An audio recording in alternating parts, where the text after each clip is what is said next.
കുറേ കാണികളും അതിഥികളുമുള്ള ഒരു പരിപാടി നടക്കുന്നു. ആ പരിപാടി വെച്ചിട്ട് ഒരു പ്രമുഖ സംഗീത സംവിധായകന് പുരസ്കാരം നൽകാൻ ഒരു പ്രമുഖ നടനെ ക്ഷണിക്കുന്നു. ഒരു ചെറുപുഞ്ചിരിയോടെ ബഹുമാനത്തോടെ ആ നടൻ തൻ്റെ കയ്യിലിരിക്കുന്ന മൊമൻറ്റോ സംഗീത സംവിധായകന് നൽകാൻ വരുന്നു.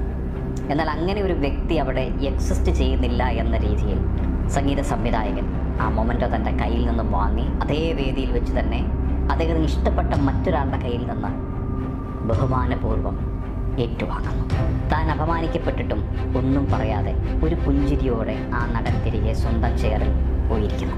ഞാൻ ആരുടെയും പേരിവിടെ പരാമർശിക്കാൻ ഉദ്ദേശിക്കുന്നില്ല. കാര്യമൊക്കെ വെട്ടിപ്പായിട്ട് നിങ്ങൾക്ക് മനസ്സിലായിട്ടുണ്ട്. അതിൻ്റെ വീഡിയോ സമൂഹ മാധ്യമങ്ങളിൽ വൈറലുമാകുന്നുണ്ട്. ശരിക്കും ഈ സംഭവത്തിലൂടെ ആരാണ് യഥാർത്ഥത്തിൽ അപമാനിക്കപ്പെട്ടത്? നടനാണോ അതോ സംഗീത സംവിധായകനാണോ? എൻ്റെ അഭിപ്രായത്തിൽ ഇവിടെ ശരിക്കും ചെറുതായി പോയത് ആ സംഗീത സംവിധായകൻ തന്നെയാണ്. കാരണം അദ്ദേഹത്തിൻ്റെ സീനിയോറിറ്റിയുടെ ധാർഷ്ട്യം, മനുഷ്യത്വമില്ലാത്ത പെരുമാറ്റം, വേർതിരിവും എല്ലാം ഒരൊറ്റ പെരുമാറ്റത്തിലൂടെ ലോകം മുഴുവൻ കണ്ടു അറിഞ്ഞു. പലർക്കും അദ്ദേഹത്തോടുണ്ടായിരുന്ന ബഹുമാനമൊക്കെ നമ്മൾ പോയി കിട്ടി.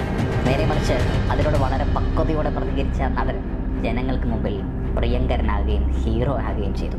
കലാകാരന്മാരെന്നല്ല, ഏത് മേഖലയിലും ഉണ്ടാകും ഇതേപോലെ സീനിയോറിറ്റി തലയ്ക്ക് പിടിച്ച മനുഷ്യനെ മനുഷ്യനായി കാണാൻ അറിയാത്ത കുറേയധികം ജന്തുക്കൾ. അവരോടായി പറയട്ടെ, കുറച്ച് കൂടുതൽ ഓണമുണ്ടതുകൊണ്ട് അല്ലെങ്കിൽ കുറേ പുരസ്കാരങ്ങളും നേട്ടങ്ങളും പദവികളും നേടിയതുകൊണ്ട് ഒരു മനുഷ്യനും മറ്റൊരു മനുഷ്യനേക്കാൾ മേലെയാകുന്നില്ലെന്നേ. തെരുവിൽ ഭിക്ഷയാചിക്കുന്നവനും കൊട്ടാരത്തിൽ അന്തിയുറങ്ങുന്നവനും ആത്യന്തികമായി ഒരു ഐഡൻറ്റിറ്റി മാത്രമേ ഉള്ളൂ, മനുഷ്യൻ. പക്ഷെ നമ്മുടെ വിചാരം നമ്മൾ എന്തൊക്കെയോ വലിയ സംഭവമാണെന്നാണ്. ഒന്നുമല്ല, ഒരു ശ്വാസത്തിൻ്റെ ദൈർഘ്യത്തിൽ മാത്രം ജീവിക്കുന്നവരാണ് നമ്മളെല്ലാവരും. എല്ലാവർക്കും അവകാശപ്പെട്ട വായുവും വെള്ളവും വെളിച്ചവും ഒക്കെ ഉപയോഗിച്ച് ജീവിച്ചു പോകുന്ന സാധാരണ മനുഷ്യൻ, നമ്മുടെ കയ്യിലൊതുങ്ങാത്ത, നമുക്കൊന്നും ചെയ്യാനാകാത്ത കുറേ കാര്യങ്ങളുണ്ട് ലോകത്ത്. പക്ഷെ അതൊന്നും ചിന്തിക്കാതെ ലഭിച്ച കഴിവുകളിലും നേട്ടങ്ങളിലും അഹങ്കരിക്കുമ്പോൾ ഇതൊക്കെ എന്തിനു വേണ്ടിയാണ് എന്നുകൂടി ഓർക്കുന്നത് നല്ലതായിരിക്കുമേ. ഒരു നാൾ ഈ ലോകത്തോട് വിട പറഞ്ഞു പോകുമ്പോൾ ഈ നേട്ടവും വെട്ടിപ്പിടിച്ചതുമൊന്നും നമ്മൾ കൊണ്ടുപോവുകയാണ്. മാത്രമല്ല, നമ്മളുടേതായ ഒന്നും ഈ ലോകത്ത് അവശേഷിക്കുന്നില്ല. ആകെയുള്ളത് മറ്റുള്ളവർക്ക് നമ്മൾ സമ്മാനിച്ച കുറേ ഓർമ്മകൾ മാത്രമാണ്. അതുകൊണ്ട് തന്നെ അത് ഏറ്റവും മനോഹരമായിരിക്കാനാണ് ഓരോ മനുഷ്യനും ശ്രദ്ധിക്കേണ്ടത്. ഇനി ഈ ഇൻസിഡൻറ്റ് ഓരോരുത്തരോട് പറയുന്ന കുറച്ച് കാര്യങ്ങളുണ്ട്. അതെന്തൊക്കെയാണെന്ന് നോക്കിയാൽ ഇനി മുന്നോട്ടുള്ള യാത്രകൾ കുറച്ചുകൂടെ ഗുണം ചെയ്യും.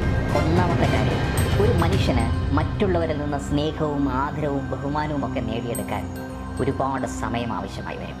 പക്ഷെ അതെല്ലാം ഇല്ലാതാക്കാൻ ഒറ്റ നിമിഷത്തെ തെറ്റിനത് കൊണ്ട് സാധിക്കും. അതുപോലെ ഒരാളെ ബഹുമാനിക്കുന്നതിന് പല കാരണങ്ങളും നമുക്കുണ്ടായേക്കാം.